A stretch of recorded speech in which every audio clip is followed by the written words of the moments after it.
نحمده ونصلي على رسوله الكريم بسم الله الرحمن الرحيم قال الله تبارك وتعالى في كلام المجيد والفرقان الحميد يا أيها الذين آمنوا أطيعوا الله وأطيعوا الرسول وأولي الأمر منكم وقال رسول الله صلى الله عليه وسلم تركت فيكم أمرين لن تذلوا ما تمسكتم بهما كتاب الله وسنته.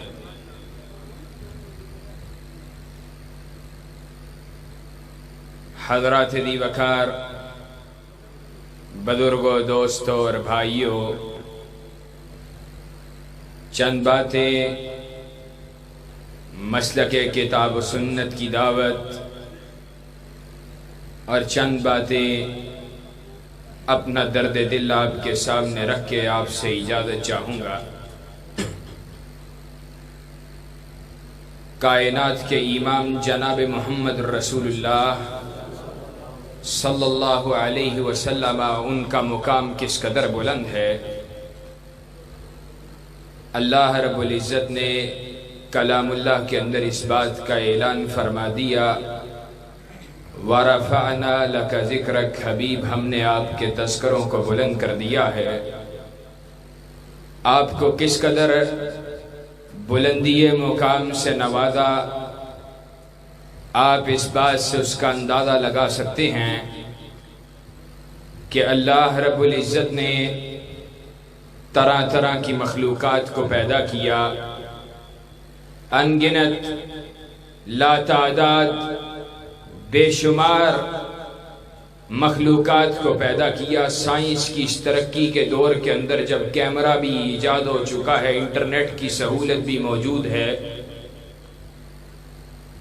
اور ایک کلک کے فاصلے کے اوپر پوری دنیا کی انفارمیشن کو، پوری دنیا کی معلومات کو جمع کیا جا سکتا ہے، اس کے باوجود آج تک سائنس اس بات سے عاجز ہے، اور دنیا کے اندر جہاں پہ تحقیقات کو کرنے والے بڑے بڑے ادارے قائم کیے گئے، ان کے پیچھے کروڑوں اربوں روپے کے فنڈز کو لگایا گیا، سائنس اس بات سے عاجز آ گئی کہ اللہ رب العزت اس کی مخلوقات کی گنتی اور ان کا شمار کر سکے. ان انگنت لاتعداد بے شمار مخلوقات کے اندر فضائے بصیر میں اڑنے والے پرندے ہوں، جنگل میں دھاڑنے والے درندے ہوں، بلوں میں رینگنے والی چیونٹیاں ہوں، یا سمندروں کی تہوں کے اندر تیرنے والی مچھلیاں ہوں، ان سب کے اندر اللہ رب العزت نے مقام اگر کسی کو بلند عطا کیا تو انسان کو عطا کیا ہے. اور قرآن مجید میں اس امر کا اعلان فرما دیا، لَقَدْ خَلَقْنَا الْإِنسَانَ فِي أَحْسَنِ تَقْوِيمٍ، ہم نے انسان کو بہترین تقویم کے اندر پیدا کیا ہے. اب انسان اپنی بلندی مقام کے باوجود تمام انسان برابر نہیں ہیں. پہلی تو بات یہ ہے، جو اہل ایمان نہیں ہیں، جنہوں نے اللہ رب العزت کی معرفت کو حاصل نہیں کیا ہے، اللہ رب العزت نے ان کو چھپایوں بل ہم اضل، بلکہ ان سے بھی زیادہ بدترین قرار دیا ہے. لیکن اہل ایمان مسلمان بھی اپنے مقام کے اندر برابر نہیں ہیں. تمام مسلمان اپنی عظمت کا، انسان اپنی عظمت کے باوجود اہل ایمان کی عظمت کا مقابلہ نہیں کر سکتا.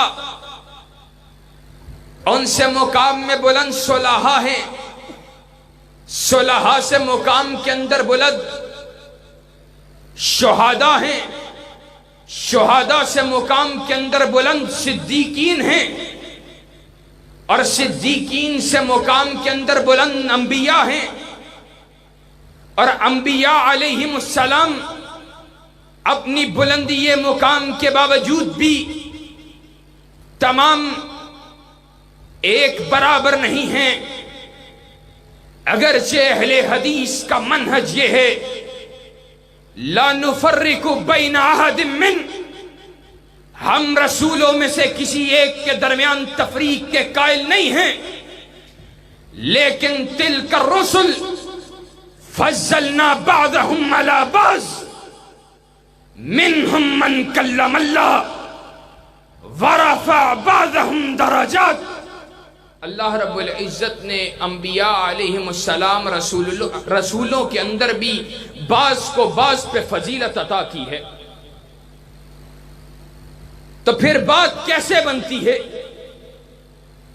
عرب و مخلوقات کے اندر چرند پرند درندے، حیوانات، جنگل میں دوڑنے والے درندے، فضائے بصیر میں اڑنے والے پرندے، سمندر کی تہوں کے اندر تیرنے والی مچھلیاں، مقام کے اندر انسانوں کی عظمت کا مقابلہ نہیں کر سکتی، اور انسان اپنی بلندی مقام کے باوجود مسلمان کی عظمت کا مقابلہ نہیں کر سکتا، اور اہل ایمان اپنے مقام کی بلندی کے باوجود صلحاء کی عظمت کا مقابلہ نہیں کر سکتا، اور صلحاء اپنے مقام کی بلندی کے باوجود صدیقین کی عظمت کا مقابلہ نہیں کر سکتے، اور صدیقین اپنے مقام کی بلندی کے صلحاء اپنے مقام کی بلندی کے باوجود شہداء کی عظمت کا مقابلہ نہیں کر سکتے، اور شہداء اپنے مقام کی بلندی کے باوجود صدیقین کی عظمت کا مقابلہ نہیں کر سکتے، اور صدیقین اپنے مقام کے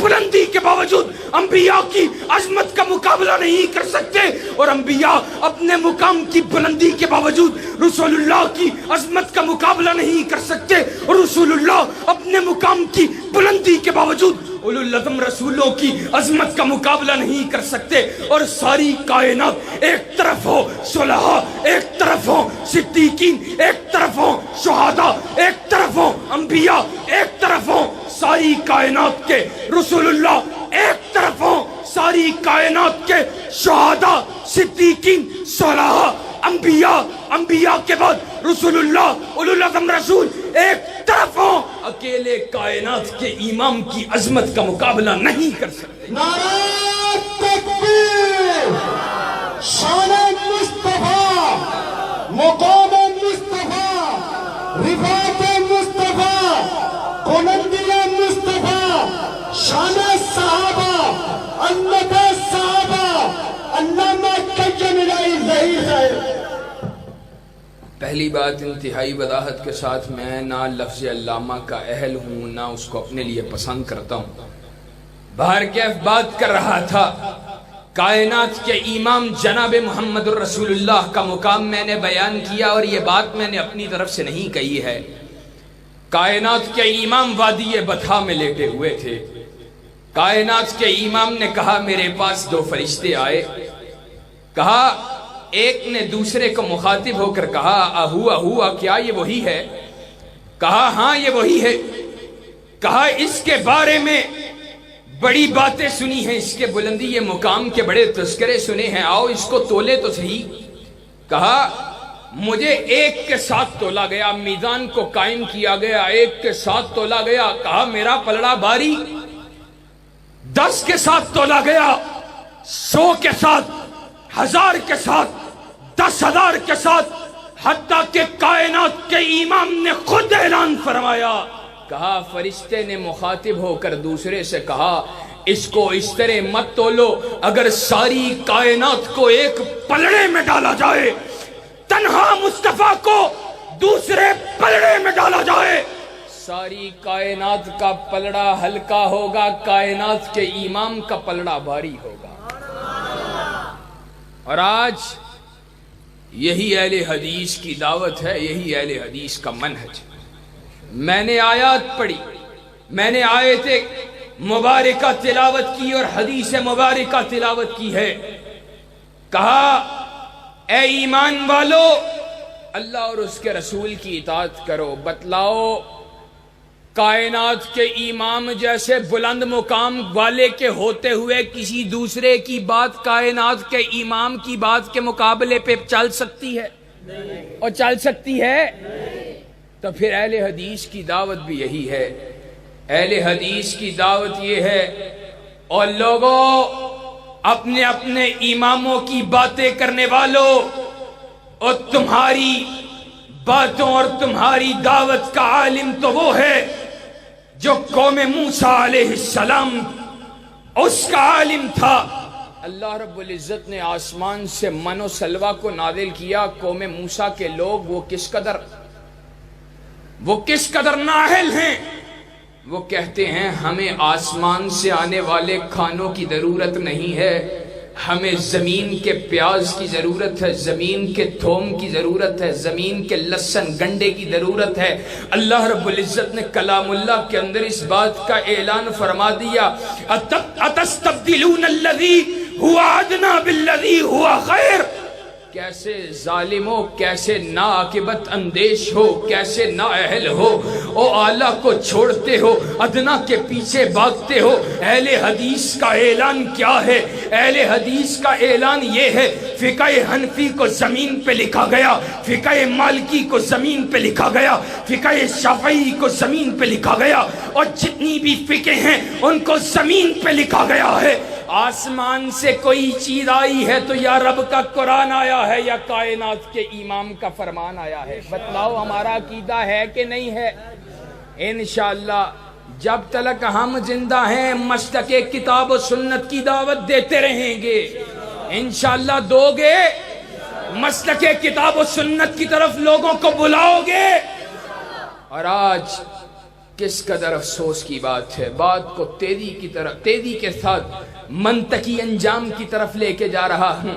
اہل حدیثوں، آج تمہارے لیے یہ اعزاز کی بات ہے کہ زمین کے اوپر ائمہ دین کا اکرام کرنے کے باوجود، ان کو اپنے سینے سے لگانے کے باوجود، ان کے فرامین کو اپنے سروں پہ رکھنے کے باوجود، ان کے فرامین کو چومنے کے باوجود، ان کے ناموں کو لکھا دیکھ کر نظروں کو جھکا لینے کے باوجود ہم نے اس امر کا اعلان کر دیا.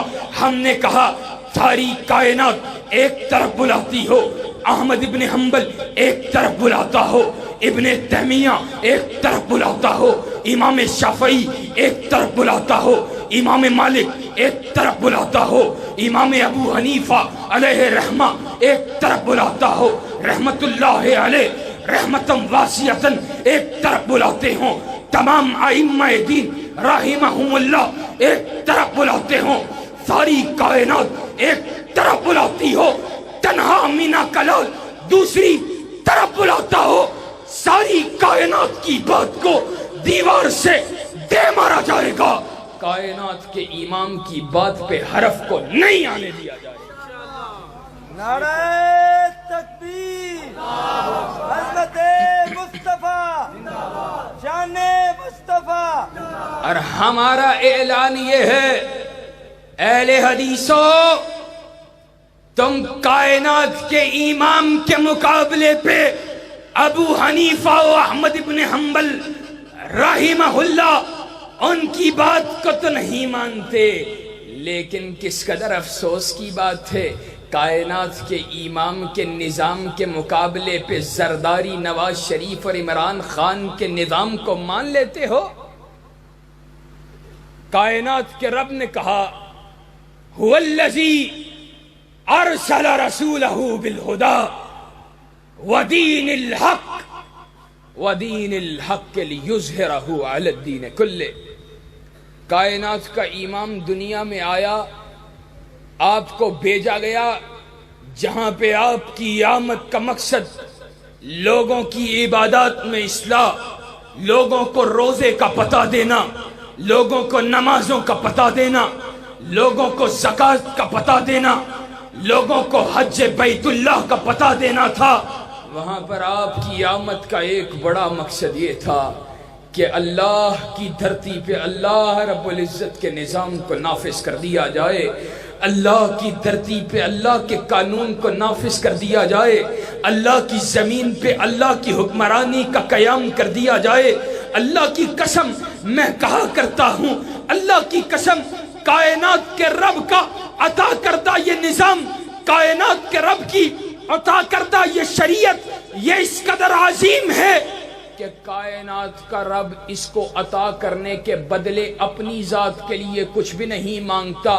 جو کچھ بھی مانگتا ہے امت معاشروں کی اصلاح اور ان کی بہتری کے لیے مانگتا ہے. چور کا ہاتھ کٹے گا، اللہ کو کوئی فائدہ ہے؟ زانی کو سزا ملے گی، اللہ کا کوئی فائدہ ہے؟ ڈکیت کو سزا ملے گی، اللہ کا کوئی فائدہ ہے؟ اللہ رب العزت کا حدود اللہ کے نفاذ کے اندر ذاتی کوئی فائدہ نہیں. اور سچی بات یہ ہے عبادات کے اندر بھی اللہ رب العزت کو کوئی فرق نہیں پڑتا ہے کہ کوئی شخص اللہ رب العزت کی عبادات اس کو بجا لائے، اگر پوری کائنات بھی کافر ہو کر مر جائے اللہ رب العزت کو فرق نہیں پڑتا. یہ تیرے اور میرے لیے ہے، یہ ہمارے لیے ہے. ہم اللہ رب العزت اس کے حکموں کو بجا لائیں گے تو ہمارے لیے جنت کے راستے آسان ہو جائیں گے. آج کس قدر افسوس کی بات ہے، ہم نے پہلے بھی کہا تھا، آج بھی کہتے ہیں. اس وقت تم نواز شریف کو آزما رہے تھے، تم زرداری کو آزما رہے تھے. ہم نے گلیوں میں بازاروں میں کہا تھا، ہم نے کہا تھا ایک وقت آئے گا تم عمران خان کو بھی آزماؤ گے، لیکن معاشرے کو امن نہیں مل سکتا ہے. معاشروں کو امن ملے گا تو کائنات کے رب کے عطا کردہ قانون سے ملے گا. لوگوں، آج تمہارے ضمیروں کے اوپر کس نے چادر کو ڈال دیا ہے؟ آج تمہارے گھر کے اندر واقعہ کوئی پیش، اللہ نہ کرے کسی کے گھر میں کوئی واقعہ پیش آئے. ابھی پچھلے دنوں ہم چیختے رہے، چلاتے رہے، ہم تمہارے آگے ہاتھ جوڑتے رہے. ہم نے کہا ہم تم سے اپنی ذات کے لیے کچھ نہیں مانگتے، ہم تم سے اللہ رب العزت کی دھرتی پہ اللہ رب العزت کے قانون کی عملداری کو مانگتے ہیں. ہماری ماں، ہماری بہن ظالم درندوں نے موٹر وے کے اوپر اس کی آبرو ریزی کی. اب بتلاؤ، کیا جس قدر نقائص والے قوانین تمہارے پاس موجود ہیں، ان نقائص والے قوانین کے ہوتے ہوئے معاشروں کو امن مل سکتا ہے؟ اور یہ بات بھی کہہ دیتا ہوں، آج قانون الہی کی مخالفت کرنے والے ان لوگوں کے پاس نہ عقلی دلائل موجود ہیں نہ نقلی دلائل موجود ہیں، صرف شریعت اسلامیہ سے مخالفت اور عناد ان کے سینوں کے اندر درج ہوئی ہوئی ہے. ہمیشہ ہم نے کہا ایسے مجرموں کو سرے عام قتل کیا جائے. تب یہ ظالم بدبخت کہا کرتے تھے کہ نہیں، اس کو عمر قید کی سزا سنائی جائے. اور یہ سمجھتے یہ ہیں کہ شاید اسلام میں موجود قتل کی سزا وہ عمر قید کی سزا کے مقابلے پہ نرم سزا ہے، سخت سزا ہے، اور عمر قید کی سزا وہ اسلام کی سزاؤں کے مقابلے پہ ایک بدرجے نرم سزا ہے. نہیں، آؤ سنو میری بات. ایک شخص اگر وہ ایسا مجرم ہے کہ اس کا حق شریعت اسلامیہ کے مطابق قتل بنتا ہے، تو اس میں کس قدر بہتری اور کس قدر معاشروں کے لیے، اس کے گھر والوں کے لیے امن کی ضمانت موجود ہے. اور مد مقابل عمر قید کی سزا کے اندر کس قدر فساد موجود ہے. ایک شخص اس کو قتل کر دیا جاتا ہے، اس کے بیوی بچے ساری عمر ان کی جان لٹکی نہیں رہتی ہے. چند دن کی تکلیف، قتل ہو گیا، وقت کے مرہم نے بلا دیا. ایک شخص جس کو تم نے عمر قید کی سزا سنائی اور شریعت اسلامیہ کے قوانین ان کی مخالفت کی، اس کے فسادات وہ معاشرے کے اندر کس کس طرح رونما ہو سکتے ہیں. جس کو قتل کیا گیا، اگر اس کے دماغ کے اندر کوئی خناس موجود تھا، اب وہ خناس اس کی ذات اور وجود کے ساتھ دفن ہو گیا. مد مقابل جس کو عمر قید کی سزا سنائی گئی، اس کے بچوں کی زندگیاں تباہ ہو گئی. ساری زندگی بچے باپ کو تکتے رہے، اس کی بیوی، اس کی زندگی تباہ ہو گئی. اب وہ دوبارہ کسی دوسرے کے ساتھ بھی شادی کے قابل بھی نہیں ہے کہ حضرت صاحب اس کے جو ہیں وہ جیل میں موجود ہیں. اور دماغی طور پر اس کا جو حال ہوگا وہ آپ بھی جانتے ہیں، وہ بھی جانتے ہیں. اور اگر اس چیز کی کیا ضمانت ہے کہ 20 سال بعد، 25 سال بعد جب وہ عمر قید کی سزا کاٹ کے آپس باہر نکلے تو اس کے دماغ کا وہ خناس جو ہے وہ اس کا مر چکا ہو. سینکڑوں بیسیوں واقعات. قتل کا مجرم ہے، باہر نکلتا ہے، دوبارہ قتل کرتا ہے. ریپسٹ ہے، آزاد ہونے کے بعد دوبارہ زنا کرتا ہے. اور آج ایک بات یاد رکھو، جو اللہ رب العزت کے حکموں کے مطابق فیصلے نہیں کرتے، اللہ رب العزت ان کے بارے میں کیا کہتا ہے؟ یا وہ ظالم ہیں، یا وہ فاسق ہیں، یا وہ کافر ہیں. اللہ رب العزت کے حکم کے مطابق سزا کا لاگو، اکیلے سزا کا لاگو نہ کرنا اور اس کی مخالفت میں کسی دوسری سزا کے نفاذ کے اندر خود قانون الہیہ کی مخالفت موجود ہے اور اللہ کی دشمنی موجود ہے. اور یاد رکھو، اگر معاشروں کے اندر امن چاہتے ہو، معاشروں کی تطہیر چاہتے ہو، کوٹ رادھاکشن کے بسنے والوں، اگر کوٹ رادھاکشن کے اندر سے جرائم کا خاتمہ چاہتے ہو، اللہ رب العزت کی طرف سے انوار اور رحمتوں کو برستا ہوا دیکھنا چاہتے ہو، تو اللہ رب العزت کے قوانین کو زمین پہ نافذ کرنا پڑے گا.